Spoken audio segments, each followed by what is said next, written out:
Le Sacré-Cœur de Jésus. Voilà ce cœur qui vous a aimé jusqu'à s'épuiser pour vous.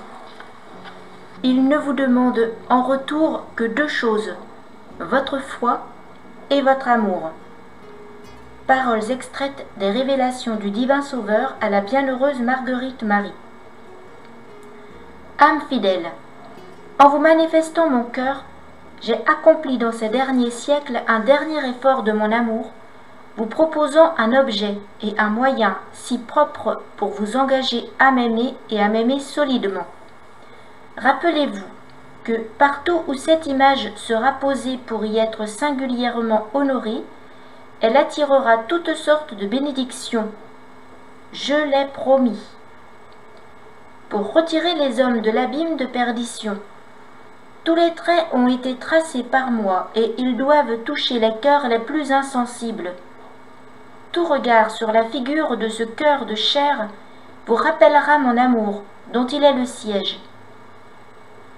Les rayons de feu qui l'environnent signifient la douce lumière et l'ardent amour qu'il répand de toutes parts.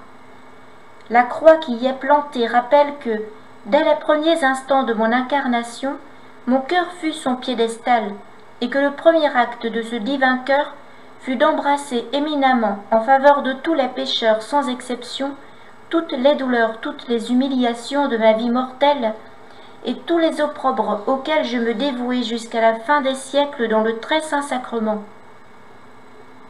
Les flammes qui en jaillissent représentent le foyer d'amour qu'il contient et qui en déborde. La plaie qui lui est faite révèle l'amertume profonde que lui cause l'ingratitude des pécheurs sans nombre, et surtout la perte de leurs âmes, malgré le désir que j'ai de les sauver. Mieux encore, elle vous dit que mon cœur transpercé est sans cesse ouvert pour les recevoir tous, et vous spécialement. Enfin, la couronne d'épines dont il est étreint vous dit encore qu'il ne cesse d'être blessé de toutes parts, en la divine Eucharistie, par l'indifférence des uns et l'impiété des autres, plus encore par le refroidissement des cœurs qui me sont consacrés. Cependant, c'est d'eux surtout que j'attends cette affectueuse compassion et ce zèle courageux qui adouciront les amertumes de mon cœur. Le premier vendredi de chaque mois et chaque vendredi du mois de juin, relisez et méditez ces divines instructions, déposées sur les reliques de la Bienheureuse à Paray-le-Monial.